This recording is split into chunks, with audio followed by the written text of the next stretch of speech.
Welcome to Agency for Agents, a podcast for real estate team leaders and independent brokerage owners looking to maximize profits, effectiveness, and gain freedom for their team and business. Your hosts, Christine Andreasen and Aaron Hendon, have been running one of the most successful real estate teams in the Seattle area for more than 8 years.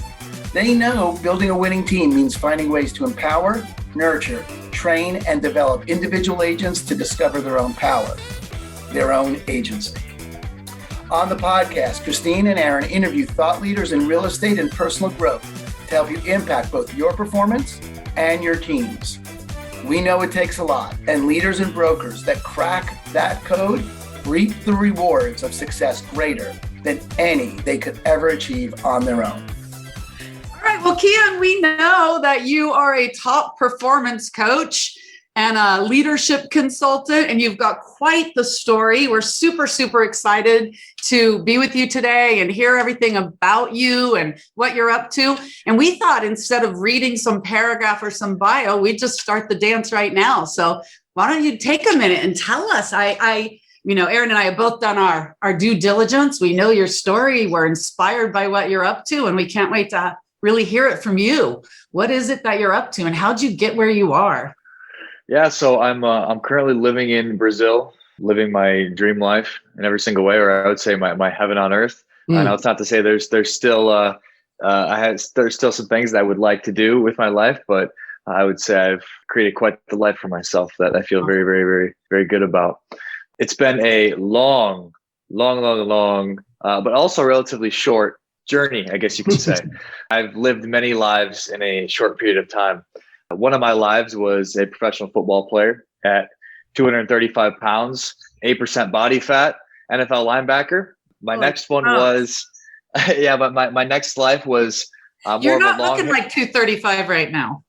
No, I'm at like 200 right now. I'm just over. I got down to 185 at one point. This is what the next one, my next season of life, which was my more of a hippie phase where I didn't really do a whole lot of anything that I did in that last life, where I worked with people that had autoimmune conditions and digestive disorders while having my hair was about down to here at that time too. So I fully embodied the hippiness. Nice. Which was, Wait, did you bring photos? Do we get photos of the hippiness? Absolutely. And I could drop them over to you guys. You guys even like pop it up on there when you share it. I'll have to show you my hippie phase because Aaron had an afro though. His hair. I had a big old Jufro. Not that you would know that now. No, not. I used up all my hair. I always tell people I used up all my hair time. That was yeah. All right. So then you went to hippie phase, and then what was next? Yep, I moved from South Dakota to Miami. My hippie phase there, did a lot of crazy, wild shit. I was a stripper for a couple months. That was awesome and fun. Yeah, that was really interesting. Hey, no photos were taken. Actually, and there was one. If you can find it on the internet, I'll let you use it, but good luck finding it. Challenge accepted. I might regret saying that later on.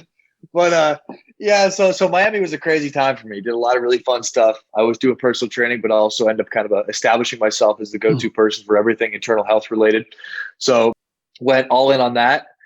Went online and became a full-time entrepreneur with my digestive and inflammation-based protocol for people with autoimmune conditions.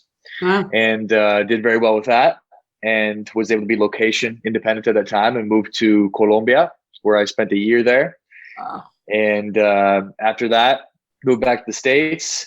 And I should say while I was in Colombia, I began my transition into the phase that I would say I'm in now, which is just more normal, kind of like in a sense, but also going all in on working with high achievers on being able to make a lot more money and work a lot less. Awesome. So that's what I'm doing now. And I'm currently living in Brazil and loving life doing it. Awesome.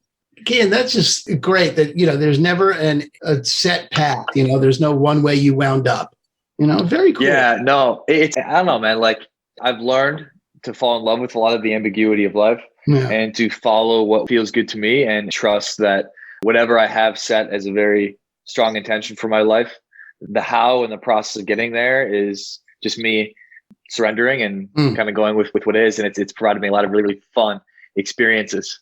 That's awesome. Yeah. I mean, one of the things that we were in reading about you and getting to know you, that, most people define success really clearly, either money or this achievement. And certainly is, NFL is pretty clear, Super Bowl, not Super Bowl, it's black and white. But in your work, you're talking that it just goes beyond that. Talk a little bit about that. How do you measure success? How do your clients measure success? What's important? Success is, what I would say, is the ratio between the amount of work you're doing and the amazingness that you have in your life, right? There's a lot of people that have a lot of amazingness that are working their faces off, working their faces to death to have it. They're efforting through trying to maintain relationships. They're efforting through trying to build and maintain a good business. They're efforting into having cool life experiences. And to me, that's not success. I would say success is being able to have as optimal of a ratio as possible with the amount of work and effort put in compared to the amount of epicness. So having an epic life with the minimal amount of effort, to me, sounds ideal, but maybe some people don't think so. I love it, though. That's one of the things, Aaron and I run a real estate team. As you probably know, we run one of the top real estate teams, and real estate is a business that will eat your life. If you let it, it will take over your whole entire world. And when we got invited to do this podcast, one of the things we said is we do not want to teach people how to do 10 more deals. That is not our game. Our game is to teach people how to live an abundant lifestyle. So that's how we ended up with you here, right? Because it really is. I mean, if you work yourself to the bone, who cares how much money you have if you're miserable, right? So I love that. What is your, what's the foundation upon which you coach? What's your premise? I mean, I got that you said you want to have an epic lifestyle and an epic life with least amount of work, but is there a foundation that you build that on, or what are your key components of coaching people? Yeah, it all comes down to vibration. It all comes down to vibration and magnetism marketing. Is what I like to call it. And so I focus on the core of frequency that people are operating on. And through being able to work on the core, it allows for life to become much more easily aligned. And so I work with vibration, I work with energy. And so through that process of doing that, life stops being something that we're chasing and running after and starts to just come to us. So when we get into alignment with ourselves through shifting and changing our vibration, it leads to a lot more effortless success. Very cool. That's great. I mean, I do. My wife does emotional freedom technique work, tapping work. She's an Ayurvedic practitioner and but that's very much in dealing with the the way your body channels that kind of energy. And then we both, and I know Christine, we're both big fans of Esther Hicks and Joe Dispenza. Joe Dispenza meditations is very much about raising your vibration and shifting that. Are you familiar with his work, Joe Dispenza? Yeah, absolutely. And really the core of all of it, when it comes down to it, I talk about vibration, it's really self-belief.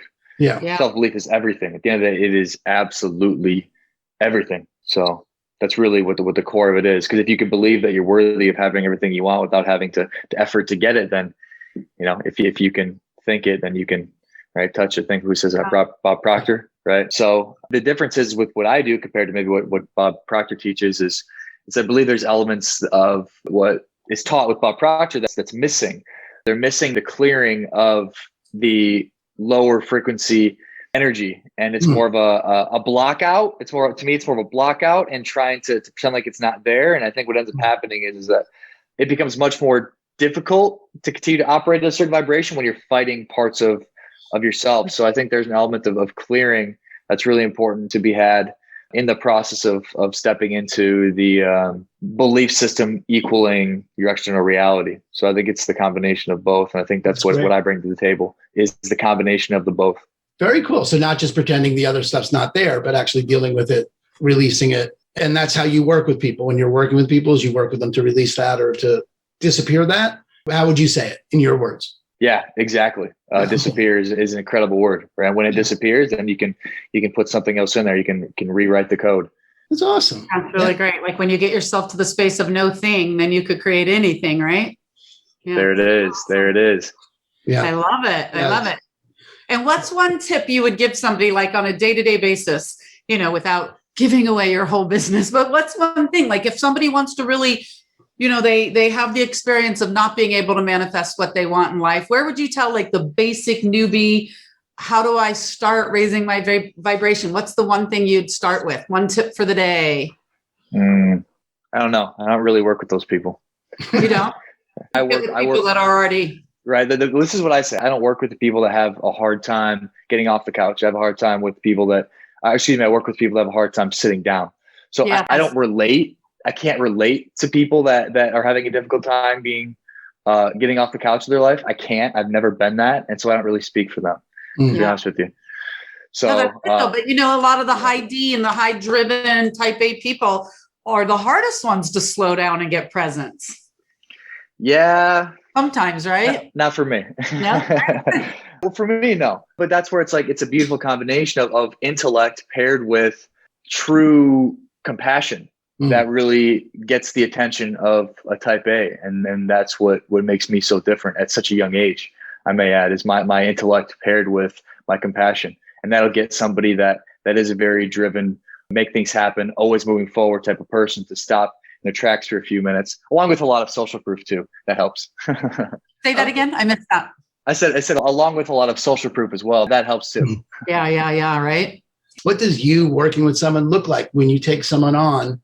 What are their usual goals and what are you usually out to accomplish with them? Well, normally people are pretty intrigued by the concept of making more and creating a bigger impact and effortless attraction with, like I said, with less effort. That's the thing that most people are attracted to. You look at, for me, it's all about efficiency. And I think most people that are, actually, I shouldn't say most, there's a lot of very high functioning people that are very efficient and they want to know a better way. And this is just the next step, right? After everybody learns how to be disciplined, after people learn how to implement structure and implement routine and learn how to be consistent and to learn to say no to things that aren't in alignment with what they want. This is just the next level, and they're interested in the next level of what life can be like. So they come to me. Very cool. And you coach people like you say, okay, we're coaching together for a year. We're going to work together weekly. What's your structure look like usually? It's always a 3-month base, always. I don't like to guarantee anything past that because the way people progress is always different. And I might not want to stay with somebody longer than 3 months, or they also might be ready to move on too, which I'm also open with and okay with. But most of the time, 3 months gets people to a place where they're able to actually be, what I say, emotionally sovereign enough to make a good judgment decision. And that's where I trust my clients at the 3-month mark, where they'll be able to tell me what we're doing moving forward. So I always say 3 months gets them to a place where they're able to actually understand what's best for themselves, independent of operating out of trying to cater to their insecurity. Yeah. And then normally they tell me, they say, hey, let's keep going, or hey, we're going to take a season off, or we just don't do anything at all ever again. So I like to start with that 3 month and go from there. Cool. And when you're working with someone, a high D, high performer, they've gotten the basics, the fundamentals down to have a level of success that would have them looking out to see, okay, well, what I already know to do isn't getting me to an epic life like you're talking about. It's getting me to Brazil. Exactly. Right. And but they're looking out and they see you and you're like, what is it that they're usually dealing with? What is it that usually you're able to get out of their way, or you're able to empower them to disappear for themselves?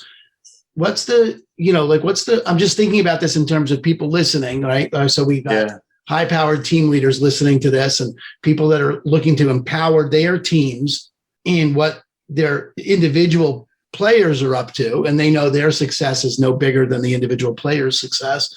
Where can they look to help their team? What would you say about empowering them to help their team like that? What's usually in the way? I think one of the biggest misconceptions, and I see this a lot with people that work with businesses as a whole and with teams, is that they try to get a leader of the team to make it about the team, try them to be more empathetic to the team and try to listen more to the team. And that's wrong. Honestly, it's flat out wrong. And there's a reason why the leader is in that position in the first place. And actually, I would argue that most of the time, people that are in these leadership positions, they've never actually ever truly made it about them, making them incapable of making it about other people. And so for me, my methodology is teaching those leaders how to be able to truly make it about them through allowing them to get in touch with their own deeper emotional state, releasing whatever emotion is in the way of them being able to actually have a healthy relationship with them, then thus allowing them to be more present, because there's not this protection mechanism that's in place that's preventing them from being present, allowing them to actually cater to the needs of other people, right? So it's not that they're not catering to other people in the process. It's just that the methodology to cater to their team is much different, that I believe. I believe that when you truly learn to make it about yourself and work through your own deeper rooted things, you're then able to truly then be present with other people and to hear what they really need. But if you're always using things and people to cover up your insecurity, you're then deemed incapable of being able to truly know what other people need. And then frankly, honestly, there's a reason why those leaders are in those positions anyway. They shouldn't be over consulting their team. I don't think they should. They should be listening when there's maybe potential concerns, but the leader's a leader for the reason. And the best thing that a leader can do is learn to work through their own deeper emotional stuff so they can be the one that people turn to and look to for direction. Because what I have seen is when leaders sometimes give too much direction capacity to the team, things get messed up and they can get a little swayed from the mission. So I just work with the head honcho. And the cool part is when I do that, everything just seems to fall into place without there being extra effort on their end. It just happens as a byproduct of getting more aligned with the self. We become naturally more empathetic. That's just how it works, right? It's not through trying to consciously practice empathy. That's not it at all. It actually can actually be you're putting a Band-Aid on a bullet wound. Really, when that happens, you might get some temporary success with learning how to be empathetic as a leader through just the practice of what it is to be empathetic. But until you actually go in and learn true empathy, which is for the self, which is allowing yourself to feel as you really are and getting in touch with yourself, you won't ever truly be able to actually embody it. You're actually just doing practices that you think are it, which aren't actually it, which the results will demonstrate that. I love it. Like putting pink icing on a mud pie and it's still mud if you're just out there faking it. And like you're saying, putting a Band-Aid. I like it. Would you say Band-Aid on a bullet wound? Right? Yeah, I get it. So you just work with the one person to take care of themselves, get in tune with themselves, get their vibration raised, and everybody comes up with them. Yeah, that's the way it goes. Or they fall off by the wayside, right? That's it. That's how energy works, right? Yeah, either it rises or it leaves. That's how it works. And so most of the time it ends up being a very good situation, just because the leader's vibration increases, he or she is able to cater more efficiently to the needs of the people on the team. And they then feel heard, not through, like I said, not through trying to just over distribute and give too much direction responsibility. It's interesting, Keyen, because I mean, I can just relate. I'm just looking back at my life, the times that I had a 40 employee bakery for 10 years in the 90s. And I'm just looking like the number of times where I went to go to work on empowering the team I wouldn't have said it this way at the time. I don't think I would have said it this way yesterday, but just in listening to you, like I can see that as a way of avoiding dealing with my own stuff. I was out, I'll just empower them versus really deal with whatever I needed to deal with about that. And I think that's a really, well, now that you've said it, a clear pitfall for team leaders is using empowering the team as a smokescreen for dealing with, to avoid dealing with yourself. Ding, ding, ding, ding, ding, ding, ding. Exactly. Beautifully said. Beautifully said. I just totally got that out of what you said. I didn't see that at all until you said it. So that's really killer. If you were going to give someone an action to take a day, that here's do this one thing a day, to help get in touch with your own energy or clear out your, the lower energy or however you'd say it. What's an action people could take? I mean, is it meditation? Is it exercise? Is there something in particular you could see like an action? Your morning miracle. Right? Yeah. Well, this is the thing. It's like, because there's so many books, because there's so much information, it's almost like entrepreneurs and leaders are castrating themselves because they're told by everybody else that there's these certain specific things that they need to do to be able to be as efficient as possible. But in reality, they're missing the point. Everybody's missing the point. The point is that most very, very, very successful people didn't read a manual and copied what everybody else said that they should do. Right. They said, fuck everybody. This is what I'm doing. Right. And that's really what I do is I get leaders to tap back into their deeper sense of knowing. And I actually say stop your routine entirely. Like stop your morning routine. Why are you doing those things? Why are you doing this? And are you actually beginning to establish resentment towards your meditation in the morning? And a lot of times people say yes, because they're doing it because they're supposed to check it off the list. I'm like, okay, well, what the fuck's the point? Why are you doing it? Right? To check it off the list because other people told them they should do it. Right? And so what is the foundation and core of confidence? It's being able to listen to the self, what the self wants to do, and be able to take action accordingly. Right? And as we do that consistently, as our actions reflect what we really want to do, our confidence begins to build. And right, what I say at the beginning, right? Self-belief is everything, right? And so when we let go of the things that everybody else told us that we have to do, and keep in mind, I'm not speaking to people that have never built a routine before. I would not tell somebody that can't get off the couch to abandon all of this, right? And to listen to yourself, because they don't know how. Okay, that's why I don't talk to those people. I can't relate. So I'm speaking to the people that have built these routines and have had a lot of success and have put a lot of discipline in. So your only responsibility now is to let go of the things that you feel like you have to do and tap into the things that feel most aligned, right? And I have clients that used to wake up at 5 a.m. Now they wake up at 9, and they have 4 hours less of work time, but the efficiency and the quality of the work they have is incredible. Yeah. It's much more improved. All right. So being able to tap into that inner sense of knowing, create your routine, drop everything and ask yourself, if I don't have to do anything, what is it that puts me into this place of feeling good and that puts me in this place of really being able to operate at a high level? I can tell you one thing for me that really does, right? You guys know what an acai bowl is? You guys know what that is? No. What? Right. Acai. It's very popular. Oh, yeah, acai, the berry. Yeah. Yeah, right. The berry. In Brazil, it's native to here, right? It's perfect. That's part of the reason why I came here is for the acai. I'm addicted. So when I have one every morning, that's something that puts me into an incredible state. Like after I have that after my workout, I'm just like, that's fucking awesome. cloud 9. I'm like, oh my gosh, let's go. First call. So it's finding your this is kind of cliche, but find your bliss in your routine. Find the 3 things that really put you into a higher state. So you don't have to fucking Tony Robbins to try to get yourself hyped, because that doesn't work. It's quick bursts of you just blow your load and it's gone, right? And then you got to keep trying to do it more and more and more and more and more to get yourself in hype state. Why not just do things that feel good to you so you naturally embody the hype? Awesome. I'd rather do that. Yeah, I totally dig it. That's great. And it's so nice how passionate you are about it. And it's nice that, you give people not just the permission, but the directive called, all right, because you read it or because someone said it worked, you can trust yourself to figure out what works for you. And I love that you're only talking to people that have a level of success for that. I mean, Chris, that would make sense. Christine and I were just talking about, what do you do with the agents that are 30, 60, 90 days into their career? And those mostly they're looking for opportunities to avoid making phone calls, frankly. I mean, anything to get them off the hook from doing the uncomfortable stuff. But there's no level of success for them to build on. There's a level of success that's necessary so that you can have parsed out what's going to work and what's not going to work.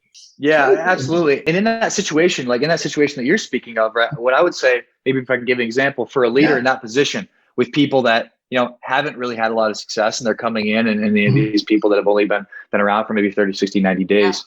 The most efficient thing that a leader can do in that position, well, obviously is be able to work on their own vibration by working through some of their deeper stuff and stepping into doing the things that feel most aligned to them. And then as a byproduct, what happens is the trust and faith in themselves begins to rise as a leader, right? And so when the trust and faith in the leader in themselves begins to rise, what do they feel more comfortable doing? Delegating, right? I'm safe inside of me and I'm comfortable inside of me. So now I know and trust that I can delegate tasks and I can delegate even faith and trust in other people. And so what leaders do when they start to step into this place of more trust in themselves, they begin to trust the people that are working for them more, right? So they start to delegate more responsibility to some of these people, which is actually what they need. These people that have such a difficult, maybe I'm talking to them now. What they need is a certain small level of responsibility that gets them a little boost because they're able to actually do the task that was set out in front of them and then get more and more confident through that. That's how leaders get people that are in these lower places more confident, right? Small little responsibilities that they know they can do and they can grow from that. And that, a lot of times frankly, that's why a lot of people that aren't able to be motivated, that aren't able to step into, a certain level of routine, is because of the complete lack of self-confidence, because maybe they've never been able to do anything because they've been told that at a younger age that, they're not capable of it, or so have it, right? So as a leader begins to trust the self more, they can then feel comfortable to be able to delegate more tasks and small responsibility comfortably to the people underneath them that maybe are struggling, and then allowing those people to begin to feel more confident because they're winning and doing these small little things. It's really not that complex, to be honest with you. Right. But here's the cool part.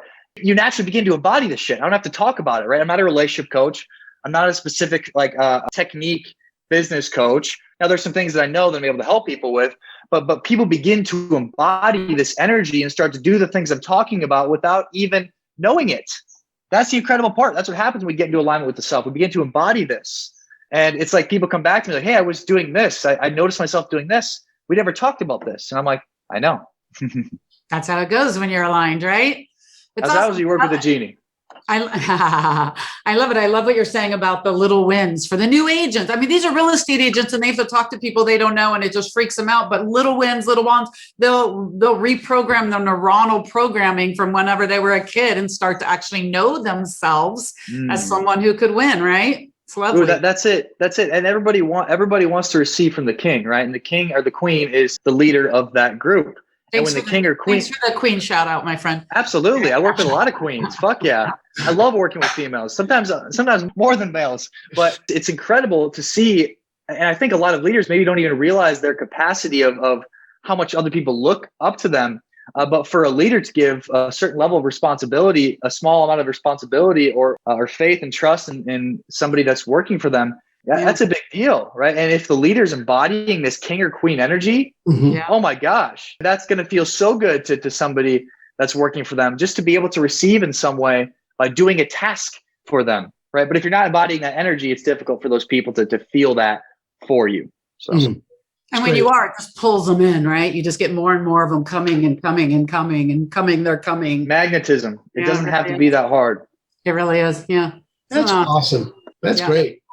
And Keyen, I guess just to wrap up and just to leave people with something that's, actionable. You've obviously been coached for a long time in your life, right? And you've been a coach for people. Is there any piece of coaching or anything that stands out in your mind as, that piece of coaching was really valuable for me in my life? And that really, was one of the things. I know it's obviously not applicable to everyone because you were in a unique place, but was there some bit of coaching that you got that really made a difference for you that you think, this is sort of a foundational bit of coaching? Great. A game changer for you. Game changer. Yeah. And I think it follows through with everything that I've talked about. The common theme here is the permission that somebody else has given me to step into what it is that I really want. That's number one, is the permission to step into what I really want and to be able to step into trusting that. And then two is, and I talked about this as well, is people that have given me more responsibility potentially than they may have felt comfortable with. And that to me demonstrates a certain level of trust in me, and I believe in myself. So I think those two things are me and somebody else giving me permission to step into how I want to handle things, how I want to do things, and trust in myself in that way. And then some people that have trusted me with responsibility, and then me rising to the occasion. Isn't that awesome? It's great. Well, Keyen, it's really great to talk with you. I love meeting you, and I, just so passionate about what you're up to. And I really did get that opening about avoiding dealing with myself by dealing with other people. So I think it's brilliant. I think it's going to make a real difference to, the people, our listeners, the people that really count on, this information to live an abundant life. So you really appreciate your time. Thank you so much for being here. Thanks for being with us today. It's the Abundant Life Podcast. Keyen, have a great, great day. And we'll hopefully run into you soon, right? We'll cross paths again. Absolutely. Thanks, guys. All right. Bye. Thank you for tuning in to another episode of the Abundant Life Podcast, brought to you by Christine & Company and eXp Realty, the global online brokerage powered by top agents and cutting-edge technology. If you liked what you heard, consider subscribing wherever you listen to podcasts. Your hosts have been award-winning brokers Christine Andreasen and Aaron Hendon. For more on them, visit ChristineandCompany.com.